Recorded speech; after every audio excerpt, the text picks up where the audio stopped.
Hello, everyone. I'm happy to be back with another young Indian, part of the Voice of the Young series. Today we have with us Sneha Roy. Let's listen to her. Over to you, Sneha. Thank you. Thank you, Professor, for having me and for listening to me. So, a little bit about my background, I suppose, could help people situate me. So, I come from a really small town in West Bengal. It's called Bishnupur. It's very historically and culturally rich, but due to the lack of, I'd say, English medium schools there, my parents decided to put me in a boarding school in Dehradun and did my schooling there. I sort of finished with sciences, with physics, chemistry, math, and biology. And after that, I decided I needed a shift because I was kind of in that rat race of giving a lot of exams at the time. Like, because I had physics and I had chemistry, math, so I sat for all the engineering exams and all the medical exams as well. I was, I think, going through a burnout and I needed something new, some sort of a rupture, you'd say. So I decided to shift to international relations. And then after that, I went in, and after that, a little bit of time I did spend preparing for the civil service examinations. And during the time of my preparation, COVID hit. And I decided to then sort of stray away from that and do my master's. And then I did my master's in political science at Jawaharlal Nehru University. And right after that, I decided to do a PhD. And now I'm here. I'm like on the tail end of finishing my first year as a PhD student at the Geneva Graduate Institute and in the Department of International Relations and Political Science. That's basically my academic sort of background. Very And impressive. Very thank you. impressive. Good. Thank you. Let's continue. Yes, and I would say that in my PhD, I'm working like you had sort of expressed your interest in this, like nearing of this end of where um, everyone's sort of always connected. So I'm working in the digital sphere, and I'm working towards looking at why Indian women are choosing to perform household chores on social media because I've grown up reading feminist thinkers and we've grown up reading about inhibitions as to why household chores are never waged or given the due credit that it gets. I mean, it should be given, but it's never given. But then there's this new phenomena that's emerging that women are recording themselves doing household chores and then trying to monetize on it, and what the implications of that could be in the previously established theories of feminist political economy and social reproduction theory. That's basically what I'm trying to do. What Yes, tell me about it? I have not heard this before, so tell me. I see.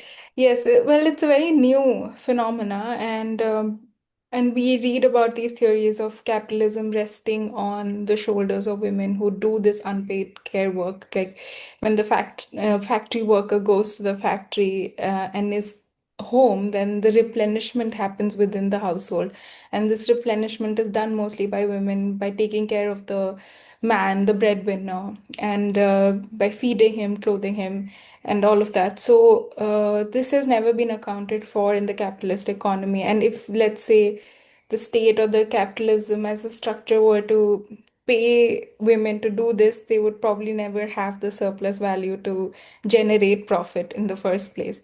So they get away by not paying women for that.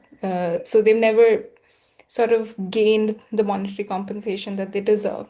But with social media, like you said, things are changing with the digital sphere. And when women choose to monetize and perform on this sort of activity that was earlier just hidden away, Mm, performed only in the private sphere, mm, what are the implications of that?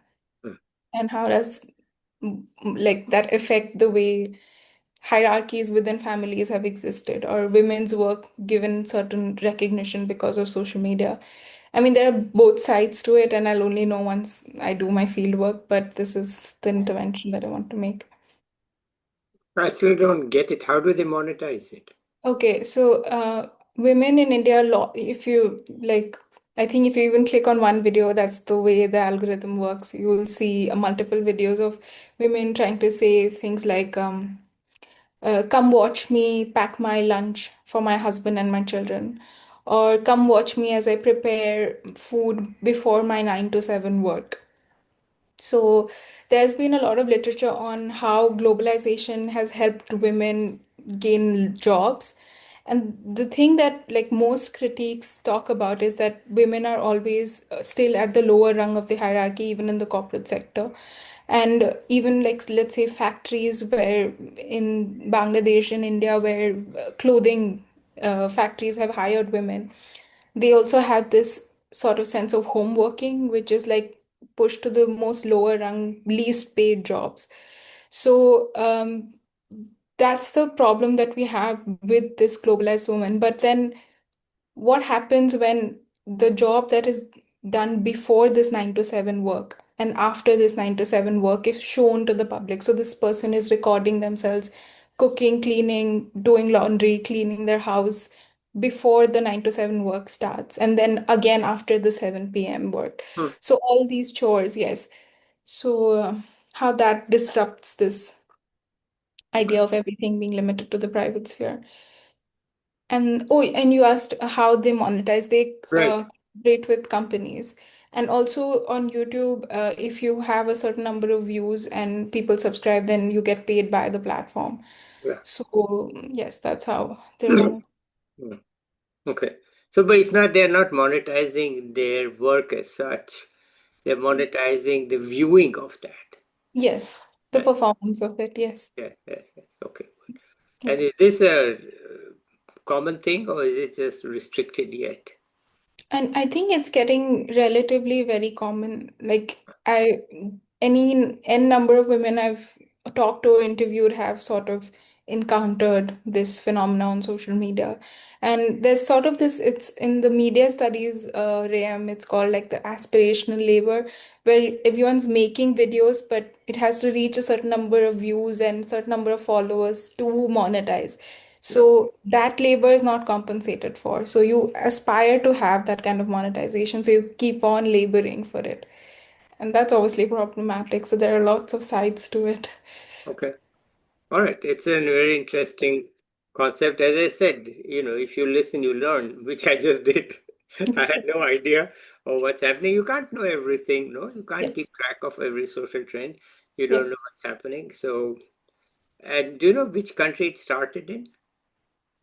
So I compare it to the United States, and their phenomena is termed as the trad wife phenomena, which is short for traditional wife. And that phenomena is distinctly different from the Indian phenomena, but it hints at the same things that in that case, in the tradwi phenomena, you have women wearing like costumes of the 1970s or wearing couture while doing like household chores. Like they'll say like come watch me bake bread or milk my cows for milk. And it's like very unrealistic, the standards that are set, but it's very performative. So I kind of separate it from the Indian phenomenon, why it's not that, because the idea that they're trying to show is that women should continue to do the chores that we've been assigned, the roles we've been assigned by society, like Mm, waiting for the husband, cooking and cleaning for children. But mm, at the same time, it doesn't really challenge any structural sort of inequality because they're probably earning a lot more than their husbands. So it's the dynamic is very different. And mm. yeah. So it started there, but in India, it's a little bit different, the phenomena. Okay. I'd heard of trad wife. Yeah. But I must say I was not aware that they are showing themselves on video to others. I thought trad wife is, what you said. Okay, anyway, that's Mhm. trad wife. But I don't think it's related to what's happening in India. I think it's very Yes. different, right? It's very different. Okay. Yes. What else? Tell us something more. Why did you choose to do a PhD? That's always a question that people ask me. So tell us. And well, I think I got pushed into it when I realized that I kind of thrive in educational institutions. Every time I was out of it, I was at the lowest of my potential for some reason. And in India, you have to give a lot of exams, the All India exams for literally every university you can think of.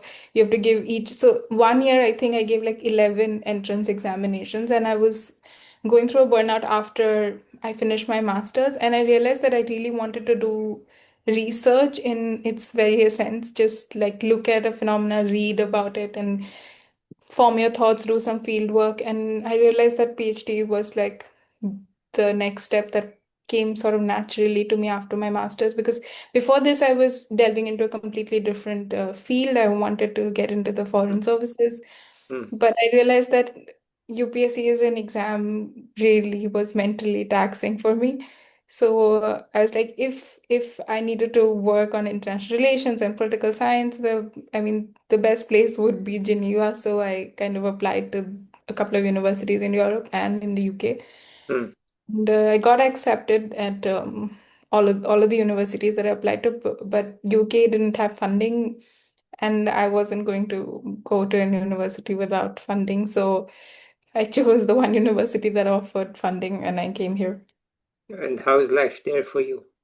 I think so far it's been amazing. I really admire my supervisors. Some of the professors I've met here are amazing, and the community here, because I don't know, I think Geneva, unlike any other European city, is very international because there's so many expats here.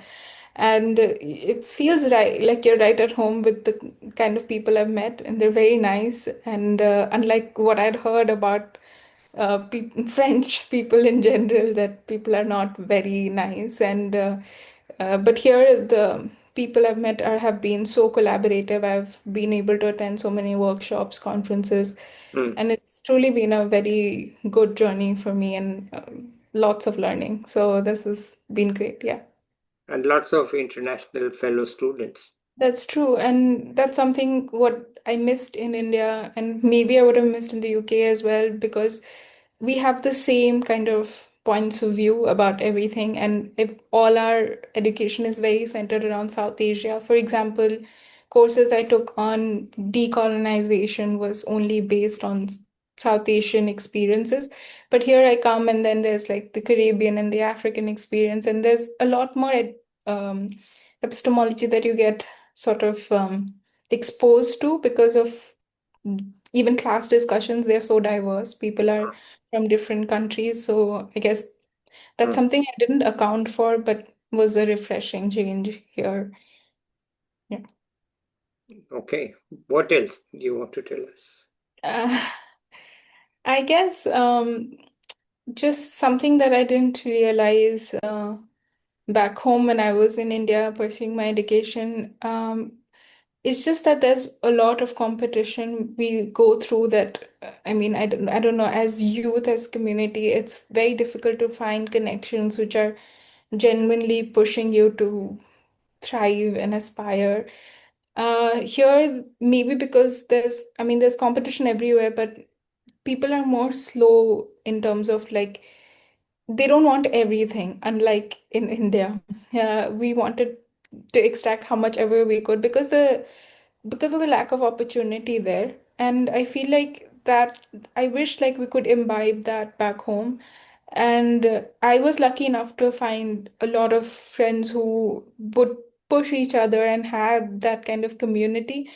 But at the same time, we were all sitting for the same examinations. And it's just, I think at some point was very daunting. And at this same time, like everyone was going through that burnout. I wish that we didn't have to go through that. I think that would be great if, and also education and higher education, especially if it was more valued. For example, the scrapping of MPhil in India and not in the rest of the world. I think that just puts us in a very disadvantageous position for not having that degree, because that sort of standard is not there anywhere else in the world. And just changing the structures without having in mind that we're not competing just against each other, but like we're supposed to be talking to individuals at a global scale.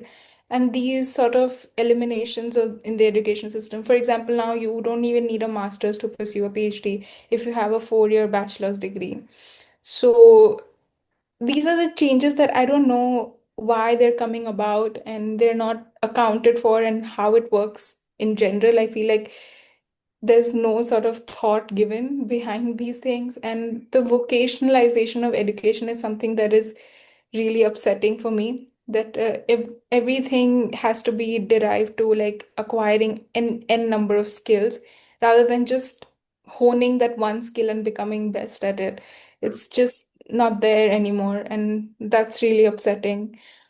Um, I guess that's something that I've been thinking of. And also, as you mentioned previously, that well, with the digital sphere, we have this plethora of information. I mean, there are good sides to it and there are bad sides to it as well, because the evolution of AI or Chat GPT, for example, I think the way it has evolved and how fast it has evolved in the last 2 years, that it's almost as scary that there is sort of this redundancy that we're heading towards as scholars, because now that monstrous I don't know, a chat engine can basically critically think and it's getting better at it. So I don't understand that. I mean, of course, a classroom setting has its own advantages of like listening to peers and listening to your colleagues. I feel like that's somewhere disappearing, because any number of articles you read, everything can be summarized, everything can be critically analyzed in this chat bot, and then there is nothing for humans to think about, to really be creative, because this whole process of in search engine of AI, it's like being creative and it's taking over what humans were uniquely capable of. So I think that's something that's scary as somebody who wants to pursue a career in academia now. That okay. where do we stand? Yeah, it is shaking academia. There's no question about it. Yeah. Uh, what to teach, how to teach, it has to change. But let's leave that aside. Do you still have links to Bishnupur? Yes, of course. My parents are still there. Or just so, how Yeah. do you feel when you go from Geneva to Bishnupur? Well, it's always a place of comfort. I mean, Uh, being home, that's where I grew up. uh, Uh, and also, it's a refreshing change of pace, because I think capitalism hasn't hit quite hard there. So it's still kind of the rural Bengal, rural turning into almost in transition to mm, become into a town. So mm, it's a refreshing change. But I think being in a hostel from a really young age, I didn't really have friends yeah, in my hometown. So it gets very lonely yeah. at times. So yeah. Okay. How does your family feel about it that you are in Geneva?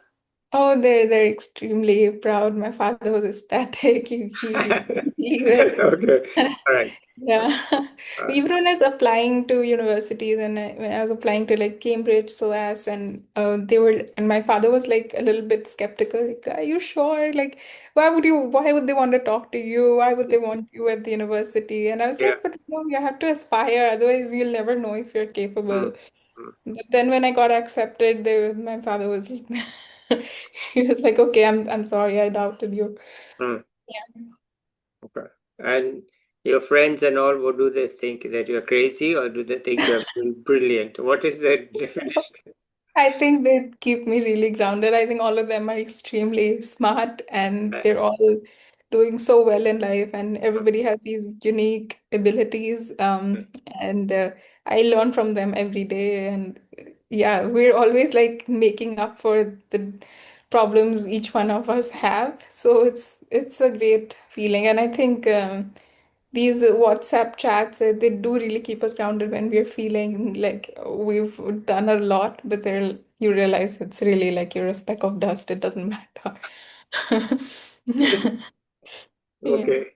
Anything else you want to tell us? Well, I'd just say that I mean, as people in India, as the youth in India who want to aspire and do research, I'd say that I'd encourage people to apply. I know that it comes at a cost, and there's like all these application fees and all of that. So I know that it kind of already eliminates a set of people from applying. And that was the case for me. I didn't apply to too many universities. I was mostly applying to places which didn't have too much of an application fee, because even giving like, I mean, it was kind of daunting to give an exam like IELTS, because you'd say that we've done our education in English medium from, I don't know, like when we were 8 years old, and still having to prove that you know English. And I felt like these are just like sort of colonial manifestations of, oh, are you good enough? I mm, think that was really irritating. But apart from that, I think it's great because people do have an appreciation for research here, which I felt like in India we're slowly sort of deprecating in that. Because if you tell, like, I was already at a university in India doing my PhD when I was giving my applications out, and if you tell somebody that you're doing a PhD, so they would say that, okay, but what else are you doing? So, like, doing a PhD was like a mm, backup for like the UPSC yeah, examinations. And here you're really respected if you tell somebody that, well, you know, you're pursuing a PhD. mm, It's taken more seriously. mm, And also the examination structures of giving a PhD exam, I wish they hadn't changed that. Like, I don't think MCQ based exams help in any way, because if at the peak interest, I mean, like, the whole point of a PhD is to write a thesis. So if you can't write a long answer and you're only doing MCQ based questions, how does that show that you're capable of doing research? So I was really upset when that changed for us. I mean, I think we were the first batch who was giving like the MCQ, or the first or the second batch who was giving the MCQ based exams for a PhD position at universities in India. And that was extremely, extremely irritating for me, because it didn't, like, yeah, for social sciences especially, it didn't make sense. mm. So, yeah. Okay. Well, so far so good. Do you want to have the final word? And yeah, that's it for me. Whatever is your message, your final word, some thoughts. Let's Mm, have that final word. well, I just say that we're all in this sort of race. I would urge, let's say, people in my generation to slow down a little bit and think and enjoy little pleasures in life, because Mm, I feel like in the race we kind of forget to mm, enjoy these things. And I'm mm, only learning now again mm, to enjoy these smaller things in mm, life mm, and appreciate them, mm. which I think at some point had become secondary at this sort of following your passion and not this rat race that we were all in, and I'm still in. But I think it's very important, and time flies, and then we don't have that appreciation anymore. And I think it's important to appreciate those things. And I'm learning to do that. Yes. Okay. Well, thank you so much. Thank you. Thank you so much, Sneha. I think it was very good to hear from you. I certainly learned a lot, which I had no idea what's happening. I'd heard the word trad wife, but I see. heck, I don't know what it means, and I certainly did not know what's happening in India. So Mm. thank you for letting me know and Thank learning. you so much. Let's end it here today. I'll be Okay. back with another young person or an expert. Till then, Okay. bye everybody. Thank you. Stay online, offline, I'll talk to you.